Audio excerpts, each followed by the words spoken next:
मेघमाଳରେ शीघ्र आसुथिबा आम्भमानंको प्रभु जीशु ख्रीष्टंकर अति पवित्र बहुमूल्य नामरे आपण समस्तंकु आउ एक नूतन प्रसंग नूतन भिडियो रे पुनर्बार मु स्वागत करे। प्रिय प्रभुंक लोक माने सबुदिन भली आज मध्य आमे प्रभुंक वाक्यरु आउ गोटे नूतन प्रसंग रे अल्प समय कथबार्ता हेबा। मु प्रभुंक धन्यवाद दिए प्रतिदिन आपण मानक निकटरे प्रभुंकर वाक्य को नहीं आसवा यूट्यूब माध्यम आपण मान सहित साक्षात करवा यह आंभ मान अति खुशी और आनंदर विषय अटे जे परमेश्वर प्रतिदिन तांकर वाक्य को नहीं आपण मान निकटरे आसवा से आंभ मान साहाय्य करुचंती तांको नामर गौरव हो। आसंतु आज आम आउ गोटे प्रसंग रे अल्प समय कथबार्ता हेबा। आज आम जो प्रसंग रे कथबार्ता हेबा सेही प्रसंगर शीर्षक है प्रभु जीशु ख्रीष्ट केउ धर्मर लोक मानू घृणा करती। आज प्रसंग है प्रभु जीशु ख्रीष्ट केउ धर्मर लोक मानू घृणा करती। यही प्रसंग रे अल्प समय आमे वाक्य कथबार्ता हेबा। प्रिय प्रभुंक लोक माने आपण एही पृथ्वी पृष्ठ रे देखिबे प्राय 4000 रु ऊर्ध्व धर्म रही आउ निज निज धर्मर सेमानकर विधि विधान रही जे एक धर्मर लोक माने अन्य धर्म को सेमानकर पूजा स्थान को सेमानकर मंदिर को सेमानकर मस्जिद को सेमाने जाई पारिबे नै। सेमानकर विभिन्न नीति नियम गुड़िक रही एपरिकी अनेक धर्म अनेक जाति रही सेमाने अन्य धर्मर लोक मानकर खाद्य खाआंती नै। सेमाने अन्य जातिर लोक मानक घरे सेमाने जाआंती नै तांको सहित सेमाने बसंती नाही किंबा छुअंती मध्य नाही। एई प्रकार विभिन्न नीति नियम गुड़िक रही। मात्र आज आमे जीशु ख्रीष्टଙ୍କ विषय कथबार्ता हेबा जे आमे जो परमेश्वर को विश्वास करूछु आमे जो परमेश्वर को पछरे चालुछु सेही प्रभु जीशु ख्रीष्टଙ୍କ विषय रे आमे कथबार्ता हेबा जे से केउ लोक मानकु से घृणा करती। आउ एही प्रसंग रे प्रभुंकर वाक्य आंभ मानकु कोन कहे। आसंतु एही प्रश्नर उत्तर पाइबा पई एही प्रसंग रे आमे शिखिबा पई जानिबा पई वाक्य रे गोटे पद पढिबा। आपण माने मोर सहित जोहन लिखित सुसमाचार 6 अध्याय को आसीबे।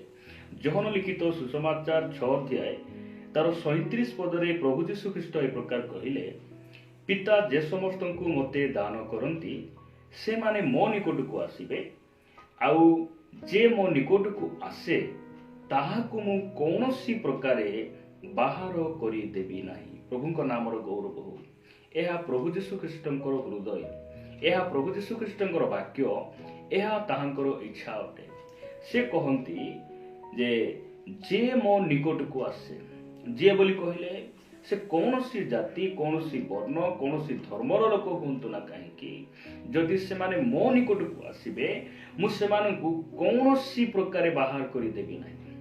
तुमे नीच किंबा तुमे उच्च तुमे अन्य धर्मर लोक तुमे छोट लोक तुमे बड़ लोक किंबा कौनसी प्रकारे तुमे शिक्षित अशिक्षित कौनसी प्रकारे मु सेमानकु कोन करबी नाही बाहर करी देबी नाही।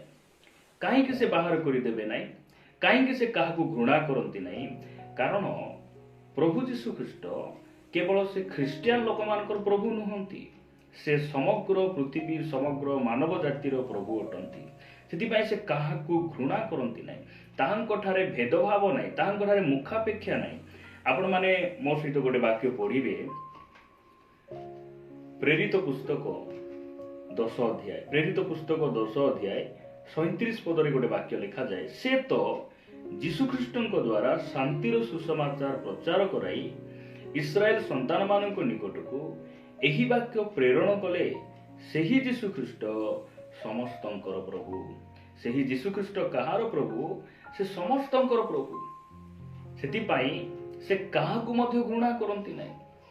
आपण केबे देखिचंती कि ख्रिस्टियन भाई भणी मान घरे गले कौनसी ख्रिस्टियन भाई भणी माने केबे तुमे केउ जातीय लोक आम घर को आस नाही बस नाही एई प्रकार केही मध्य कहंती नाही। किंबा चर्च रे जेतेबेले राजनेता मान आसंती अन्य धर्मर लोक माने मध्य चर्च रे आसंती काहाकु मध्य चर्च रो पालक बिशप किंबा फादर केबे मध्य काहाकु घृणा करंती नाही एवं बारण करंती नाही। काहेकि कारण से माने जानती जे आमे जो परमेश्वर सेवा करूछु आमे जो प्रभु को विश्वास करूछु से केवल आमर प्रभु नहंती से समस्तंकर प्रभु अटंती। से समस्त को प्रेम करने समस्त को आदर करने समस्त को ग्रहण करने से आमको शिक्षा देते नाम गौरव हो। प्रिय प्रभु लोक माने प्रभु जीशु ख्रीष्ट क्या से घृणा करती ना। यही भारत देश रे विभिन्न स्थान रे लोक विभिन्न धर्म रे से भेदभाव रही मुखापेक्षा रही मात्र आमर प्रभु जीशु ख्रीष्ट पाखे भेदभाव ना मुखापेक्षा ना से कारण से समस्त प्रभु अटंती। आपण मैंने पढ़े से ही प्रेरित पुस्तक 10 अध्याय तार 28 पद लिखा जाए आउ से मानकु कहिले यह पितर कहउचंती क्या कहले कर्नेलियों परिवार सहित जो मैंने एकत्रित थिले पितर को अपेक्षा करथिले सेमानकु से कहले कोन बोली कहले अन्य जातिर कौनसी लोक सांगरे मिसिबा किंबा ताहा पाखकु जीवा जिहुदी लोक पक्षरे किपरि विधिसंगत नुहे ताहा आपण माने जानती। तथापि कौनसी लोककु अपवित्र कि असुचि बोली न कहिबाकु ईश्वर मते देखाई अछंती। ताहाक नामर गौरव हो।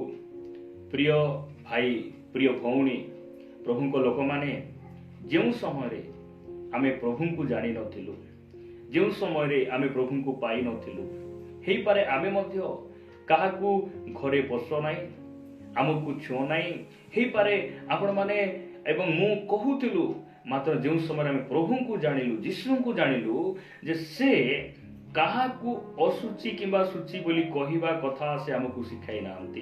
पितर कहउचंती कोन बोली कहउचंती से जिहुदी जदि जदि जिहुदी लोक पक्षरे किपरि विधि संगत नुहे ताहा आपण माने जानते। तथापि कौनसी लोक को बोली कहले से हिंदू हेई थाई पारंती किंबा से मुसलमान भाई हेई थाई पारंती बुद्धिस्ट हेई थाई पारंती से कौनसी जाति धर्मर लोक से हेई थाई पारंती सेही लोक को अपवित्र कि असुचि न कहिबाकू ईश्वर मते देखाई अछंती।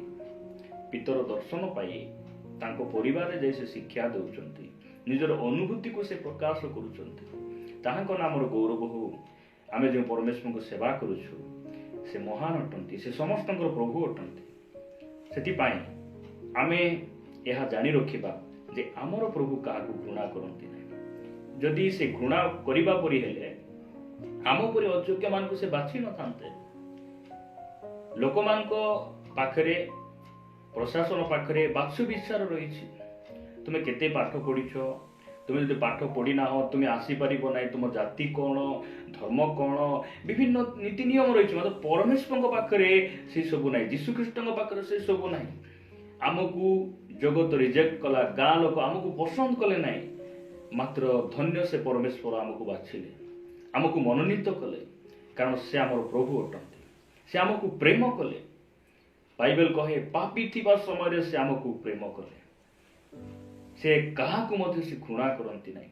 आज मध्य तांकर क्षमार हृदय तांकर प्रेमर हृदय खला रही और से चाहूँगी अबाटरे जो मैंने अच्छा आज जाए जो मैंने जीशु को जानी नाहांती से माने जेपरी तांको जानिबे जे से सृष्टिकर्ता अटंती।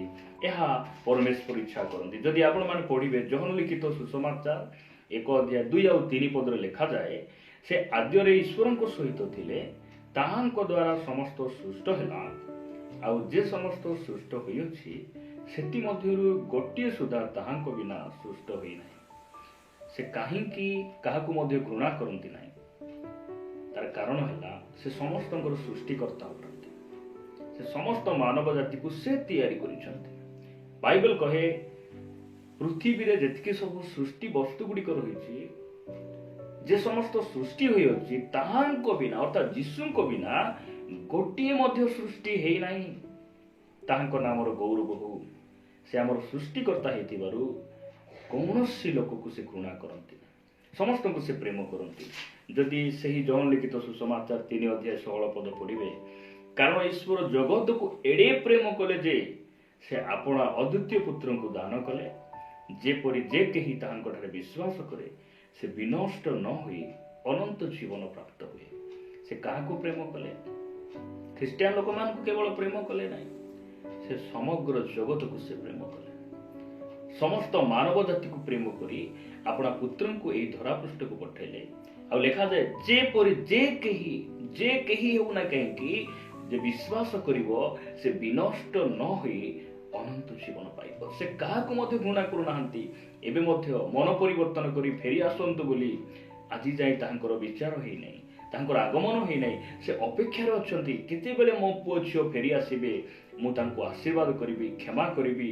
आ मोर निज स्थान को नहीं आसबी प्रिय प्रभु लोक मैंने ताहांको नामर गौरव आसंत पदे प्रार्थना करबा प्रेमिक स्वर्गीय पिता मु तुमको धन्यवाद दिए बापा तुम्हें समग्र मानव जातिर प्रभु हेइथिबारु तुम्हें काहाकु मध्य घृणा कर नाही पिता तुम्हें आमको मध्य घृणा कल नाही बाछिल नाही जदि आमर प्रभु धर्मकर्म को देखि थांत प्रभु आमर पवित्रता को देखि थांत कौन सी प्रकार आम तुम निकट को आसी पारि न थांतु तुमर नाम आमे धरि पारि न थांतु तुम्हें आमको क्षमा करिछ तुमरे से दयार हृदय रे तुम्हें आमानकु आह्वान करिछ आमे तुमको धन्यवाद दउछु जो माने प्रभु आज जाए तुमको बुझी ना से तुम्हें दया कर तुम्हें आकर्षण कर मोर सत्यता से निकट प्रकाश कर गौरव पाओ प्रार्थना प्रिय प्रभु जीशु नाम मागुछु आमेन।